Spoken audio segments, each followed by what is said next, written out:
Hello friends, வாழ்க வளமுடன். இன்றைக்கி நம்ம இனியா மேரி வீடு சேனலில் சீனி அவரைக்காய் வச்சு எப்போ பார்த்தாலும் ஒரே கூட்டு செய்கிறோமே, இந்த கூட்டை வித்தியாசமாக செஞ்சால் எப்படி இருக்கும்னு செஞ்சு பார்க்கலாமா? அதுக்கு நம்ம சீனி அவரைக்காய் இருக்குது பாருங்கள், அதை நல்லா கழுவி சின்ன சின்னதாக கட் பண்ணி ரெடி பண்ணி வச்சுக்கோங்க. அதுக்கப்புறம் ஒரு பாத்திரத்தில் எண்ணெய் ஊற்றி எண்ணெய் காஞ்சதும் கடுகு உளுந்தம்பருப்பு போட்டு தாளிச்சிக்கோங்க. கடுகு உளுந்தம்பருப்பு பொரிஞ்சதுக்கப்புறம் அதில் கொஞ்சோண்டு கருவேப்பிலை சேர்த்துக்கோங்க. கடுகு அந்த பொரிய ஆரம்பிச்சிருச்சு. இப்போ இதில் நம்ம கருவேப்பிலை போடுவோம். கருவேப்பிலை ஏற்கனவே அலசி காய வச்சு வச்சுருக்கோம். அந்த கருவேப்பிலையை அதில் போட்டுக்கலாம். கருவேப்பிலை வெடித்ததும் அதில் வெட்டி வச்சுருக்கிற பச்சை மிளகா கொஞ்சோண்டு போட்டுக்கோங்க, நிறைய போட தேவையில்லை, ஏன்னா நம்ம அரைக்கிறதுல வத்தல் சேர்க்க போகிறோம். அப்புறம் ஒரு பெரிய வெங்காயத்தை சின்ன சின்னதாக கட் பண்ணி சேர்த்து வச்சுக்கோங்க. அதையும் போட்டு நல்லா வதக்குங்க. ரொம்ப நல்லா வதங்கணும்னு அவசியம் இல்லை, லைட்டாக ஓரளவுக்கு வெங்காயம் வதங்கினா போதும். அதுக்கப்புறம் நம்ம இன்னும் கொஞ்சம் சீனி அவரைக்காலாம் போட்டு வேக வைப்போம்ல, அதிலேயே வெங்காயம் நல்லா வெந்துடும். அதனால் ஓரளவுக்கு வெந்ததுக்கு கொஞ்சம் அந்த எண்ணெயில் வதங்குற அளவுக்கு வதக்கிட்டு நம்ம கட் பண்ணி வச்சுருக்கிற சீனி அவரைக்காவை அதில் போட்டுக்கோங்க. சீனி அவரைக்காவை போட்டு கொஞ்சம் கிண்டி விட்டுட்டு அது வேகிற அளவுக்கு தண்ணி ஊற்றி கொஞ்சம் அந்த ஒரு காவாசி வேகணும். அதுக்கப்புறம் தான் நம்ம மசாலா சேர்க்க முடியும். அதனால் அந்த காவாசி வேகிற அளவுக்கு தண்ணி ஊற்றி இது பண்ணிக்கோங்க. இதில் கொஞ்சோண்டு காயமும் உப்பும் சேர்த்துக்கோங்க. உப்பு காய் வதங்கிறதுக்கு. காயம் எதுக்கு அப்படின்னா, காயம் போடுறதுனால சீனி அவரைக்காயில் வாயு அதிகமாக இருக்கும்னு சொல்லுவாங்க, வாயு சத்து அதிகமாக இருக்கும். அதனால் கேஸ் பிரச்சனை வராமல் இருக்கிறதுக்காக நம்ம அதில் காயம் சேர்த்துக்கிறோம். சீனி அவரைக்காயில் எது செஞ்சாலும் அதில் காயம் கொஞ்சம் சேர்த்துக்கோங்க, கொஞ்சம் வயிற்று பிரச்சனை இல்லாமல் இருக்கும்.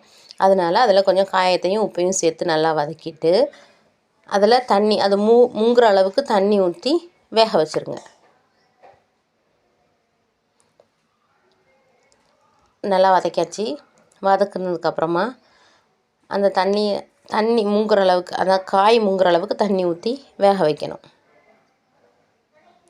ஒரே சீனி அவரைக்காய் பொரியல் செஞ்சு சாப்பிட்றத விட இந்த மாதிரி மசாலா அரைச்சி ஊற்றி வச்சு பார்த்திங்கன்னா நல்லாயிருக்கும். நீங்கள் குழம்பு ஊற்றாமல் இதையே இந்த சீனி அவரைக்காய் கூட்டையே போட்டு பிசைஞ்சு சாப்பிட்றலாம், சூப்பராக இருக்கும். சரி, கூட்டு மிச்சம் இருக்குது அப்படின்னாலும் சப்பாத்திக்குள்ளே வச்சு ரோல் பண்ணி சாப்பிட்டிங்கன்னா இன்னும் டேஸ்ட்டாக இருக்கும். அதனால் இந்த சீனி அவரைக்காய் கிடச்சிச்சின்னா வாங்கி யூஸ் பண்ணிக்கோங்க. அது மூடி வச்சு அது வேகட்டும். அது வேகிற நேரத்துக்குள்ளே நம்ம இதுக்கு ஒரு மசாலா அரைக்கணும். அந்த மசாலா சேர்த்துக்கலாமா? அதுக்கு ஒரு சில்லு தேங்காய், கொஞ்சோண்டு சின்ன சீரகம், அதையும் போட்டுட்டு இதை தண்ணி ஊற்றாமல் அரைக்கணும். நிறைய தண்ணி ஊற்றக்கூடாது, தண்ணி ஊற்றாமல் அரைக்கணும். அதில் ஒரு 4 வெள்ளைப்பூண்டு தொலி உரிக்காமல் சேர்த்துக்கோங்க, 2 வத்தல், ஒரு 4 நிலக்கடலை பருப்பு வறுத்ததும் எடுத்துக்கலாம், வறுக்காததையும் நம்ம எடுத்துக்கலாம், எந்த கடாயில் வேணாலும் எடுத்துக்கலாம்.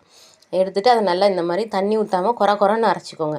அரைச்சி எடுத்துகிட்டு இப்போ இது காவாசி நமக்கு வெந்திருக்கும் சீனி அவரைக்காய். அந்த தண்ணி கூடவே இதையும் சேர்த்து போட்டு கிண்டி வேக வச்சு இறக்கணும். இப்போது இது எவ்வளோ தண்ணி இருக்குது, ஆனால் இது வெந்துட்டு அப்படிங்கும்போது தண்ணிலாம் இல்லாமல் நல்லா சுண்டி போய் உதிரியாக வந்துடும்.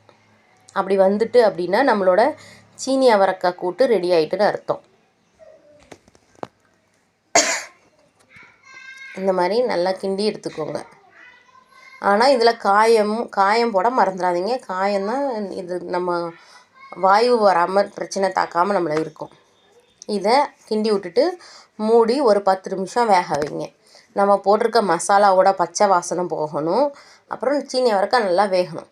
அதுக்காக இப்போ இங்கே பாருங்கள், நம்ம எவ்வளோ தண்ணியாக சொதன்னு ஊற்றுறோம், எப்படி வெந்துட்டு உதிரியாக வந்துருச்சா? இப்படி வந்துட்டு அப்படின்னாலேயே நம்ம சீனி அவரைக்காய் கூட்டு ரெடி ஆகிட்டுன்னு அர்த்தம். இப்போது நல்லா வெந்துட்டு நல்லா தண்ணி சுண்டுற அளவுக்கு அதை நல்லா கிண்டி எடுத்துருங்க. தண்ணியோடு இருந்தால் சதன்னு இருக்கும், சாப்பிட நல்லா இருக்காது. தண்ணி சத்து சுத்தமாக இல்லாத அளவுக்கு நல்லா கிண்டி எடுத்துட்டோம் அப்படின்னா நல்லா சாம்பார் சாதத்தோட வச்சு சாப்பிட சூப்பராக இருக்கும். தயிர் சாதத்தோடு வச்சு சாப்பிட நீங்கள் எந்த குழம்பு ஊற்றாமல் இதை கூட சோறில் போட்டு விரவி சாப்பிட்றலாம், ரொம்ப டேஸ்ட்டாக இருக்கும். இது நம்ம ரெடியானதுக்கப்புறம் அடுப்பை அணைச்சிட்டு அதை அப்படியே அந்த பாத்திரத்தில் உள்ள சூட்டோடு மூடி வச்சுருங்க. அப்படின்னா கொஞ்சம் தண்ணி சத்து எது இருந்தாலும் நம்ம சூடு பாத்திரம் இருக்குமா, அதுலேயே அந்த தண்ணியெல்லாம் வற்றிடும். அதனால் அடுப்பை ஆஃப் பண்ணிவிட்டு அதை ஒரு 2 நிமிஷம் மூடி வச்சுட்டு அதுக்கப்புறம் நம்ம வேறு பாத்திரத்தில் எடுத்து வச்சுக்கலாம். இப்போது நம்மளோட சீனி அவரைக்காய் கூட்டு ரெடி ஆகிட்டு. இந்த சீனி அவரைக்காய் கூட்டு உங்களுக்கு பிடிச்சிருந்துச்சுன்னா இனியா மேரி வீடு சேனலை சப்ஸ்கிரைப் பண்ணுங்கள், லைக் பண்ணுங்கள், தேவைப்படுறவங்களுக்கு ஷேர் பண்ணுங்கள், என்னென்ன வீடியோ வேணும்னு கமெண்ட் பண்ணுங்கள். மறக்காமல் பக்கத்தில் உள்ள பெல் பட்டனை கிளிக் பண்ணிடுங்க. அப்போ தான் நான் போடுற வீடியோஸ்லாம் உடனே உங்களுக்கு நோட்டிஃபிகேஷன் வரும். வேறு வீடியோவில் உங்களை சந்திக்கிறேன். பாய்.